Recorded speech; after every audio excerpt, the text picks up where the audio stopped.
Hello dear students, I am Dr. Chitra Dhadich. Welcomes you all on a lecture on Toru Dutt's poem Our Casuarina Tree.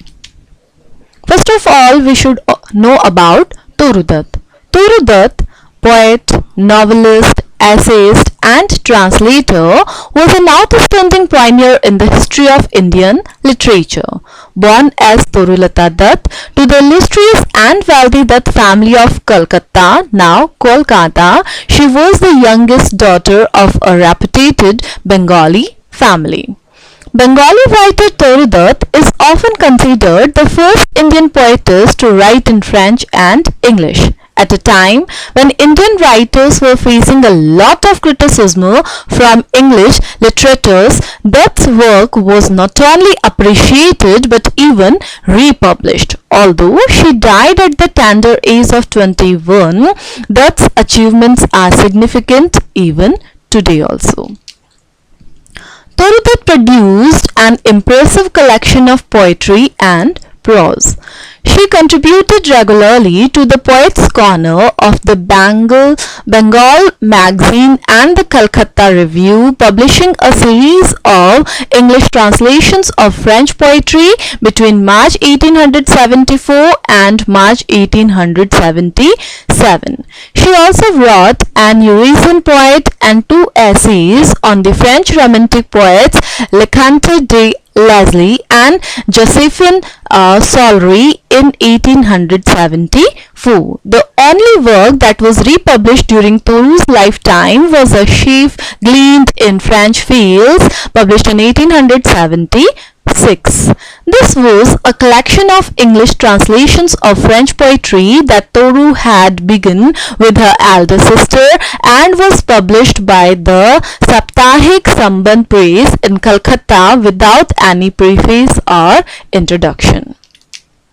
Toru also left her only English novel Bianca or the Young Spanish Maiden unfinished. Bianca was later published serially in the Bengal magazine from January to April 1878.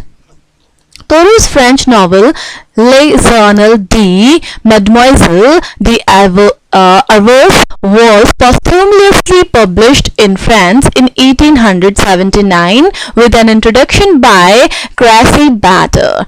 Ancient Ballads and Legends of Hindustan, comprising Toru's original poems, poetic transcriptions and adaptations from Sanskrit literature and Bengali tales, was published posthumously by Mackhagan Paul in London in 1882 with an introductory memoir by Edmund Gross on Toru's life and works.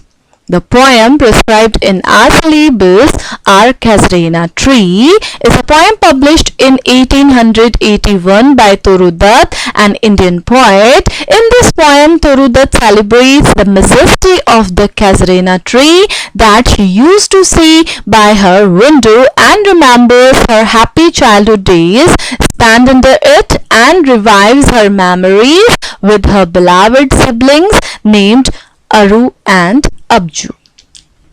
Our Casuarina Tree. The poem Our Casuarina Tree is from Dutt's Ancient Ballads and Legends of Hindustan in 1882. It is one of Dutt's most famous poems and it describes a tree near the speaker's home that she associates heavily with memories of her childhood and her siblings that have since died, who now in blessed sleep for a repose. The word "our" in the title hints at this significance. It is not just an ordinary tree for the poet, but rather a part of her life and an integral part of her childhood that she shared with her siblings.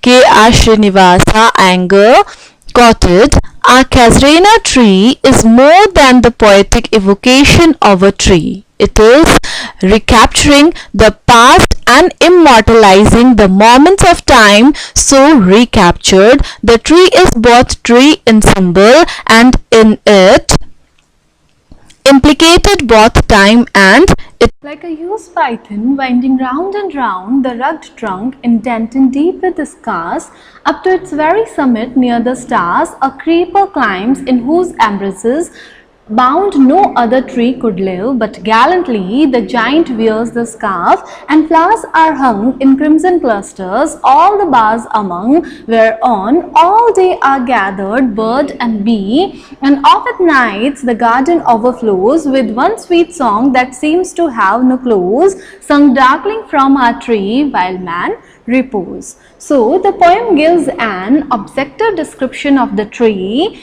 and the charm which is associated with the poet's childhood memory. The poem begins with the account of a giant tree and a creeper which wrapped around it like a huge python. So we can see that the poem begins with a simile. Here Torudutt sketches with a fond attachment the features of her dear casuarina tree to her garden home that is so majestic, so grand, and here she details it with the climbing creeper which is winding its rugged trunk like a scarf, the clusters of crimson flowers hanging from its boughs on which birds and bees are gathered, the sweet song from a solitary bird settling on it seems to enchant the drowsy night. So here we can see that the poem begins with a simile like a huge python winding round and round the rugged trunk. So the python refers here to the huge and heavy creeper which by coiling round the giant tree keeps it in an almost stifling embrace. So here we can see that the huge python refers to a huge, a very big, a very grand, heavy creeper, and by its coiling round the creeper tries to encircle the giant tree and indented deep with scars. Although the creeper has left deep marks on the trunk of the tree, but the tree is so strong that it bears the tight hold of the creeper. So the tree is here described as being gallant and possibly brave, as a very few tree could survive in the strangled hold of this creeper. So indented deep with the scars up to its very summit near the stars. So this is refers to the great height of the tree. And a creeper climbs in whose embrace bound no other tree could live but gallantly. So here we can see the tree, although the other creeper has left deep marks on the trunk of the tree, but the tree, the casuarina tree, is so strong that it bears the tight hold of the creeper. So here the tree is described as being gallant, so brave, so grand, so majestic that as a very few tree could survive in this strangled hold of this creeper, but the casuarina tree is so gallant, so brave that he could survive. So the giant wears the scarf and flowers are hung in crimson clusters, all the boughs among. Here we can see that the tree is metaphorically said as a giant due to its huge size and the strength and the boldness. So the casuarina tree is covered with the creeper which bears red crimson flowers. The crimson cluster, here we can see the alliteration is used by the poetess. The deep red color flowers are blooming on the branches of the casuarina tree.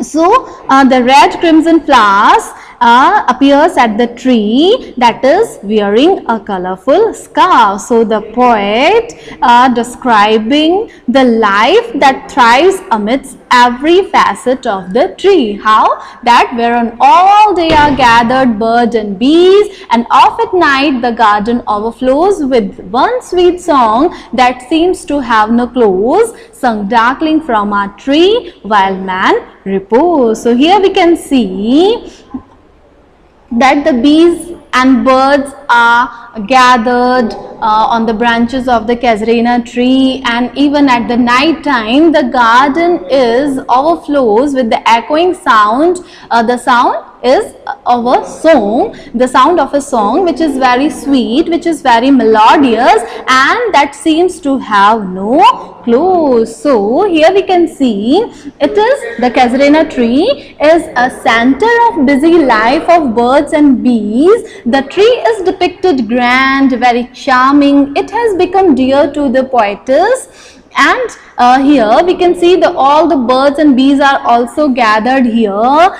The tree is the source of life. So the birds and bees gather there, and the song of bird at night is endless, very sweet and very melodious. So the song darkling from a tree. So this is obviously refers to some sweet singing bird which pours forth its melodious from its dark habitant in the tree. So the word darkling is reminiscent of Keats' use of it in his Ode to Nightingale.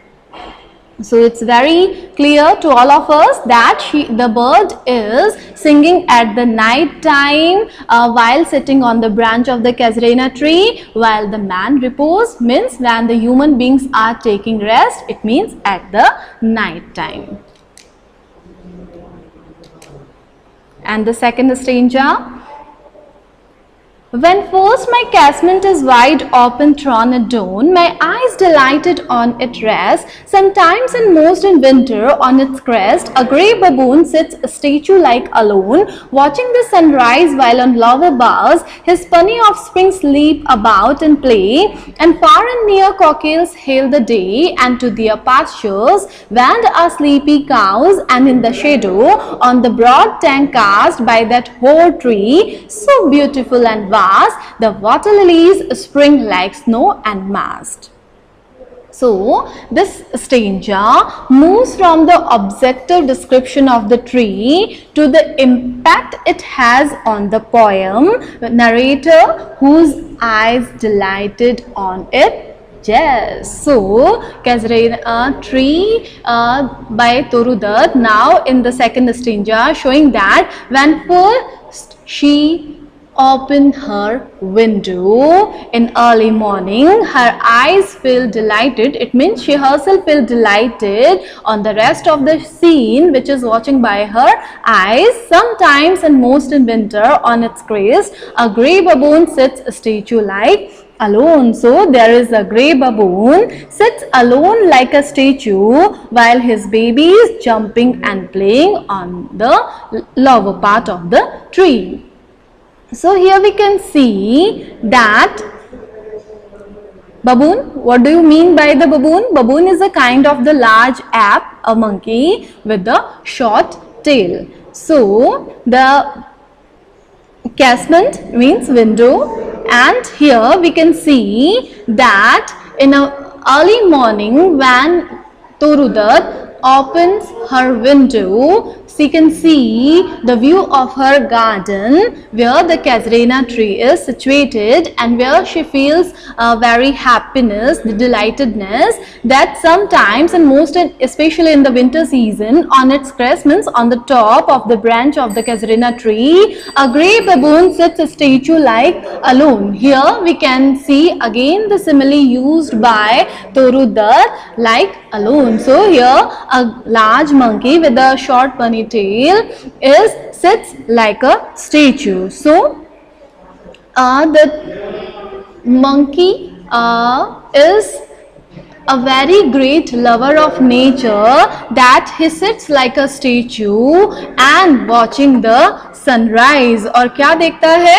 Watching the sunrise while on lower boughs his punny offspring sleep about and play. His child's the babies of monkey jumping and playing, and far and near cockles held the day, and to their pastures went out sleepy cows, and in the shadow on the broad tank cast by that whole tree, so beautiful and vast, the water lilies spring like snow and mass. Here the cockles, the nightingales, hailing the day, welcoming the day near and far. The sleepy cows are walking on the tree through the meadows, and on the big tank in the garden the massive tree is reflected. The blooming snow white water lilies make the scene more charming, more beautiful, more enchanted to each and everyone. So we can see the days are also bound to the natural pity. So the young Torudat visualizes a very similarity of her childhood when she spent her childhood in the company of her brother and sister. So still she remembers her brother and sister.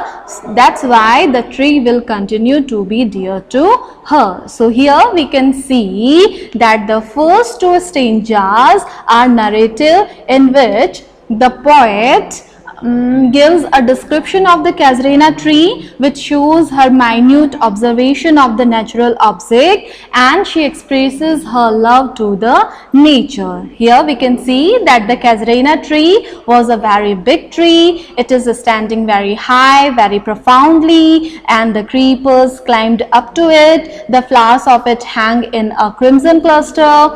All day long many birds and bees came and perched on it, and at night the sweet songs of birds were heard.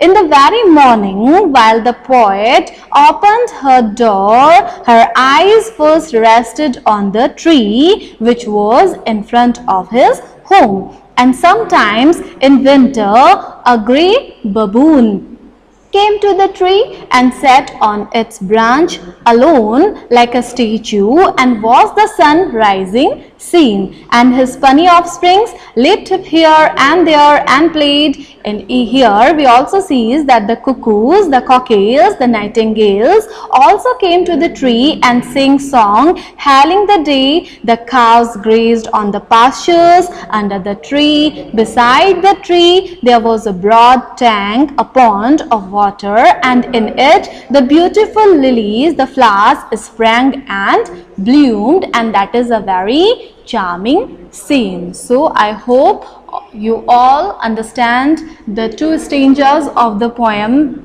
very well, and in the next video we'll read the rest of the three stanzas of the poem. Till then, enjoy and keep study, keep loving the video. Thank you.